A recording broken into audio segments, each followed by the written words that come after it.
Doctor Rajeev Agarwal, senior director breast services, Medanta the medicity hospital, Gurugram. हम सब जानते हैं कि ब्रेस्ट कैंसर के ट्रीटमेंट में सर्जरी और कीमोथेरेपी के अलावा रेडिएशन थेरेपी का बहुत ही ज़्यादा रोल है और पिछले 30-40 सालों में रेडिएशन थेरेपी में बहुत ज़्यादा टेक्नोलॉजी डेवलपमेंट हुए हैं, नई नई टेक्नोलॉजीज़ आई हैं जिससे हमारा पेशेंट्स का प्रिसीजन और अल्टीमेट रिज़ल्ट्स बेटर हो गए हैं। रेडिएशन थेरेपी के बारे में बात करने के लिए आज मेरे साथ डॉक्टर तजिंदर कटारिया हैं, जो मेदांता हॉस्पिटल में रेडिएशन डिपार्टमेंट की चेयरमैन हैं।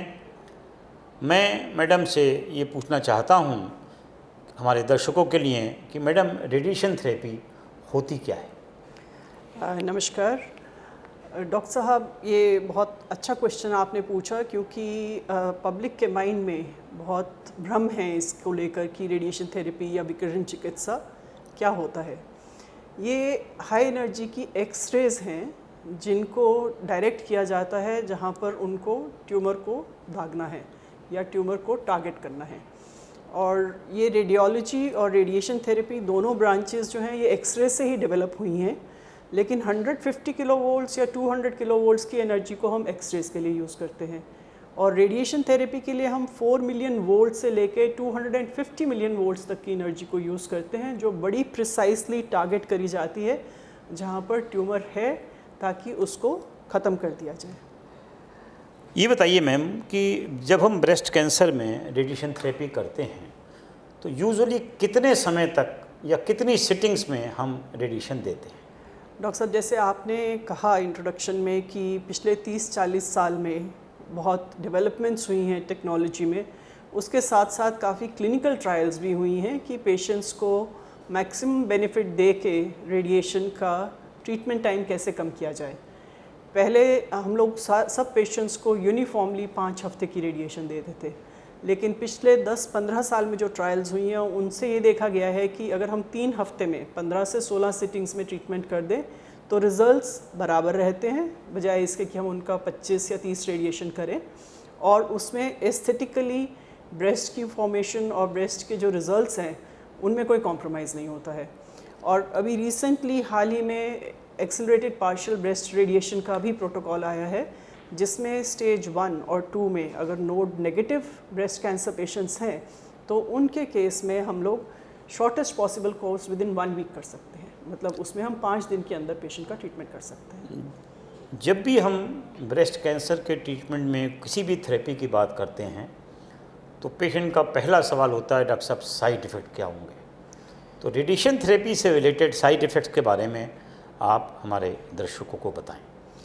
ये साइड इफ़ेक्ट्स जो हैं ये अब बहुत कम हो गए हैं। जो main side effects breast cancer के ट्रीटमेंट में होते हैं, चाहे ब्रेस्ट इंटैक्ट हो, माने ब्रेस्ट को प्रिजर्व किया जाए, या ब्रेस्ट कम्प्लीटली रिमूव करनी पड़ जाए, उसके बाद मेनली स्किन के ऊपर चेंजेस आते हैं। और वो पेशेंट को पहले ही बता देना चाहिए कि स्किन का कलर थोड़ा डार्क हो जाएगा, जैसे आप धूप में जाएँ तो सन टैन हो जाता है, ऐसे ही रेडिएशन के साथ ऊपर की स्किन में थोड़ा कालापन आ जाएगा और इरिटेशन होती है क्योंकि हेयर फॉलिकल्स और स्वेट ग्लैंड्स ख़त्म हो जाते हैं और ड्राइनेस रहती है। तो उसके लिए पेशेंट को हम इमोलिएंट क्रीम्स देते हैं, प्लस उनको बताते हैं कि उसको रगड़ के धोए ना। उनको नहाना ज़रूर है हर रोज़, लेकिन उनको रगड़ना नहीं है स्किन को, क्योंकि स्किन बड़ी सॉफ्ट और टेंडर हो जाती है तो वो ब्रेक डाउन कर सकती है। इसके अलावा दूसरा साइड इफ़ेक्ट पेशेंट्स को होता है कि थोड़ा नौजिया या उबकाई आती है, स्पेशली जो पेशेंट्स का कीमो लग के आते हैं उसके बाद और यंगर पेशेंट्स में, तो उनको हम एक एंटी एमेटिक या एंटी नौजिया मेडिसिन ट्रीटमेंट से पहले देते हैं।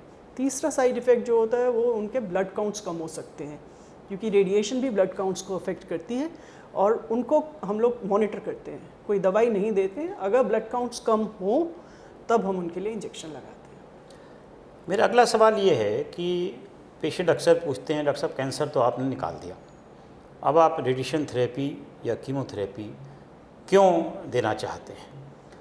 तो एक तो हमें दर्शकों को ये बताएं कि हम रेडिएशन थेरेपी पोस्ट ऑपरेटिवली क्यों दे रहे हैं। दूसरा ये भी बताएं कि जब कभी कभी ब्रेस्ट कैंसर फैल जाता है, ब्रेन में चला गया या हड्डी में चला गया, तो वहाँ हमारा रेडिएशन थेरेपी का क्या रोल है ब्रेस्ट कैंसर से रिलेटेड, और इन सब में इसकी सक्सेस रेट क्या है? ये बहुत ही उम्दा क्वेश्चन आपने पूछा डॉक्टर साहब हमसे, क्योंकि सबके मन में ये होता है कि जब ऑपरेशन हो गया, ब्रेस्ट कैंसर निकाल ही दिया गया, कीमोथेरेपी ने उसको डिस्टेंट मेटास्टेसिस या कहीं और शरीर में ना जाए उसके लिए दे दिया गया कि वो रुक जाए, तो रेडिएशन का क्या रोल है? आपको ये मालूम है और हमें भी ये मालूम है कि कैंसर के सेल्स जो हमें दिख रहे हैं आज के दिन में किसी भी इन्वेस्टिगेशन के साथ, चाहे वो MRI है, पेट स्कैन है, मेमोग्राफी है, वो हम निकाल सकते हैं, लेकिन जो हमें नहीं दिख रहे हैं, जिनका पोटेंशियल है कि वो कैंसर बन जाएंगे, उनको ख़त्म करने में रेडिएशन का बहुत बड़ा रोल है। और हमने देखा है कि अगर ब्रेस्ट को प्रिजर्व किया जाए, माने सिर्फ ट्यूमर को निकाल दिया जाए और ब्रेस्ट को प्रिजर्व किया जाए, तो 1980s में ट्रायल्स आई थी जिन्होंने ये दिखाया कि अगर उनको रेडिएशन दे दिया जाए तो बराबर ही कंट्रोल रेट्स हैं अगर ब्रेस्ट रिमूव किया जाए। तो एक तो पेशेंट को अपनी ब्रेस्ट प्रिजर्व करने का, ऑर्गन प्रिजर्वेशन का बेनिफिट मिल जाता है अगर हम लोग रेडिएशन देते हैं। दूसरा, स्टेज 3 और 4 में जहाँ पर लिम्फ नोड्स इन्वॉल्व हैं या ट्यूमर का साइज़ 5 सेंटीमीटर से बड़ा है, जिसमें स्किन के ऊपर या लिम्फ नोड्स में दोबारा ट्यूमर आने की संभावना है, उनको रेडिएशन ख़त्म कर देती है ऑपरेशन के बाद और कीमो के बाद भी। तीसरा, लॉन्ग टर्म स्टडीज़ जो पिछले 30 साल की आई हैं, उनमें ये देखा गया है कि रेडिएशन का योगदान ब्रेस्ट कैंसर के कंट्रोल में स्टेज 1 और 2 में 30% है।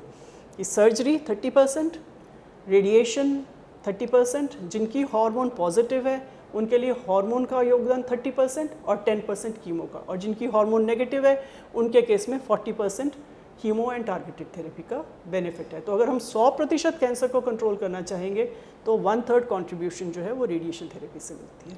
और दूसरा, आपने जो इसका भाग पूछा कि अगर लोकल ट्रीटमेंट तो मान लिया हमने रेडिएशन का है, कई पेशेंट्स में बाद में और बहुत रेयरली एक आधे केस में हम लोग देखते हैं कि ब्रेस्ट कैंसर में शुरू में ही पेशेंट को बोन में मेटास्टेसिस आ गई, माने बोन में कैंसर चला गया था या उनके ब्रेन में चला गया था।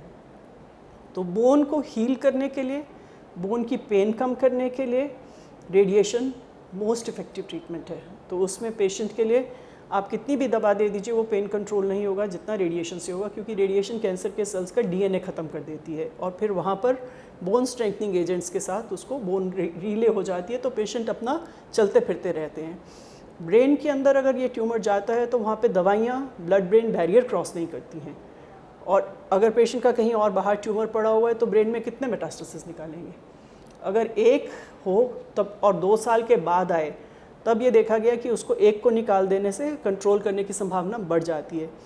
लेकिन अब पिछले 10 साल में जो स्टडीज़ आई हैं उनमें ये देखा गया है कि अगर एक मेटास्टेसिस है और उसमें ऑपरेशन ना करके खाली रेडिएशन दे दिया जाए तो भी कंट्रोल रेट्स बेटर हैं। और दूसरा बेनिफिट रेडिएशन का ये होता है, अगर ब्रेन में हमने रेडिएशन दिया कि ब्लड ब्रेन बैरियर ओपन हो जाता है, तो टारगेटेड ड्रग्स और कीमोथेरेपी की पेनिट्रेशन ब्रेन में बढ़ जाती है, तो बाकी एरियाज ब्रेन के जो है वो भी कैंसर से बच जाते हैं। Thank you madam. मैं अपने दर्शकों को समझाने के लिए अगर एक दोबारा से समझाऊं कि मैडम ने जो बताया कि रेडिएशन थेरेपी हम ऑपरेशन के बाद जो देते हैं, क्योंकि हम सब लोग कैंसर से इसीलिए घबराते हैं कि उसमें दोबारा होने का रिस्क होता है। जब हम ऑपरेशन के बाद कीमोथेरेपी या रेडिएशन थेरेपी देते हैं तो इस रिस्क को हम मिनिमाइज़ कर सकते हैं, कम से कम कर सकते हैं, और इन ल्यू ऑफ दैट हमारी क्योर रेट बढ़ जाती है। और ये जो कंट्रीब्यूशन है, जैसा मैडम ने बताया, ये अप टू 30% होता है। मैं समझता हूँ हमारे इस छोटे से वीडियो ने रेडिएशन थेरेपी के बारे में हमारे दर्शकों की नॉलेज को डेफिनेटली बढ़ाया होगा। हम किसी और वीडियो में मैडम के साथ कुछ रेडिएशन थेरेपी से रिलेटेड स्पेसिफिक पॉइंट्स कि किस तरह की मशीन, कौन सी मशीन कितनी अच्छी है, किस मशीन से मरीज को फ़ायदा हो सकता है ज़्यादा, किससे नहीं हो सकता है, या किन पेशेंट्स में हम शॉर्ट टर्म रेडियोथेरेपी देते हैं या कौन सी मशीन यूज़ करते हैं, इसके बारे में डिटेल में बात करेंगे। धन्यवाद। Thank you madam. Thank you sir. नमस्कार।